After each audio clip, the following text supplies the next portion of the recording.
அநியாயம் செய்கிறவன் தான் செய்த அநியாயத்துக்கு ஏற்ற பலனை அடைவான், பட்சபாதமே இல்லை. நிறைய பேருக்கு என்னென்னா, அவன் பாருங்கள் என்ன அநியாயம் பண்ணுறான், அவனுக்கு தான் சம்பள உயர்வு, அவனுக்கு தான் நல்ல சம்பளம் கொடுக்குறானுங்க, அவன் தான் ப்ரொமோஷன் வாங்குறான், அவன் தான், அதனால் நானும் அவனை மாதிரி ஆயிடலான் இருக்கேன்.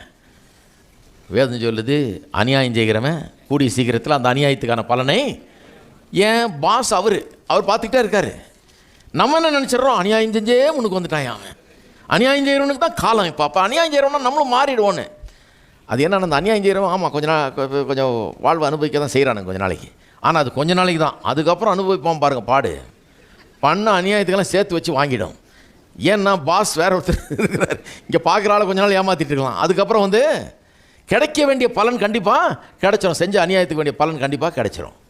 அப்போ நான் உண்மையாக செஞ்சேன்னா கொஞ்ச நாள் எனக்கு அவங்க அநியாயம் செய்யலாம், கொஞ்ச நாள் எனக்கு சம்பளத்தை குறைவாக தரலாம், கொஞ்ச நாள் எனக்கு தர வேண்டியது சரியாக தராமல் விடலாம், கொஞ்ச நாள் நான் பாடுபடலாம், ஆனால் மீதி நாள் எல்லாம் முழுக்க நல்லா இருக்க போகிறேன். நீங்கள் தீர்மானிச்சுக்கணும், கொஞ்ச நாள் நல்லா இருந்து மீதி நாள்லாம் கெட்டு போக போகிறீங்களா, அல்லது கொஞ்ச நாள் கஷ்டப்பட்டு மீதி நாள்லாம் நல்லா இருக்க போகிறீங்களா? நான் 2வது வகையை சேர்ந்தவன். கொஞ்ச நாள் கஷ்டப்பட்டாலும் பரவாயில்ல, மீதி நாள்னால் நல்லா இருக்க போகிறேன். கொஞ்ச நாள் எவனா கஷ்டப்படுத்தினா பரவாயில்ல, நான் சகிச்சுக்கிறேன், ஆனால் வாழ்நாள் முழுக்க கர்த்தருடைய ஆசீர்வாதம் எனக்கு வேணும், கர்த்தருக்கு செய்கிறது மாதிரி நான் செய்ய போகிறேன்.